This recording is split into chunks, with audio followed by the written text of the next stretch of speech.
నా లైఫ్లో నేను చేసిన అతి దరిద్రమైన బస్ జర్నీస్లో ఏదో ఒకటి యాడ్ చేయొచ్చు.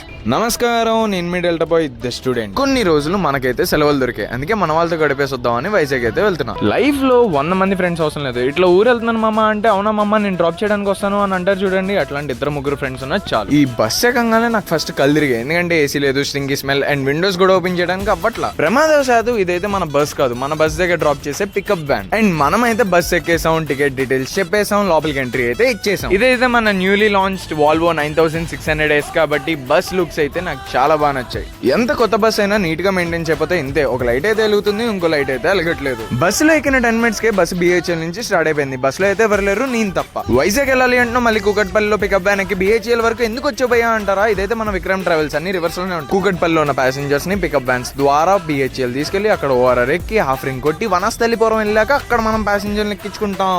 లిటరల్లీ ఈ బస్సు నేను 7:10కి ఎక్కితే 10:40 వరకు హైదరాబాద్ చుట్టూనే తిరిగి. మరి ఇంతసేపు బస్సులో ఎలా ఉన్నావు భయ్యా అంటారా? మన ఫిల్మ్ మోజీ చూసుకుంటూ ఉంటే చాలు భయ్యా, నవ్వుకుంటూ టైం పాస్ అయిపోతుంది. ఆపకపోతే ఫీల్ అవుతారు అన్నట్టుగా ఒక స్టాప్. ఆ స్టాప్ లో మా లాంటి ప్యాసింజర్లు దిగి ఉప్పు కారాలని చిల్లి పన్నీర్ లాంటివి తినాలి. బస్సెస్ లేట్ గా వెళ్ళడం అంటే చాలా కామన్. కాకపోతే ఈ బస్ టైం పర్ఫెక్షనిస్ట్ అంటే విని ఈ బస్ బుక్ చేసుకున్నా. కాకపోతే ఏమైంది, 8:30 కాస్త 10 అయింది అంతే. అక్కేపాలెం స్టాప్ వచ్చిందంటే విని బయటకు వచ్చా. ట్రాఫిక్ లోనే దిగామన్నాడు. ట్రాఫిక్ లో ఎందుకని పక్కన ఆపమంటే గురుద్వారా తీసుకెళ్లిపోయాడు.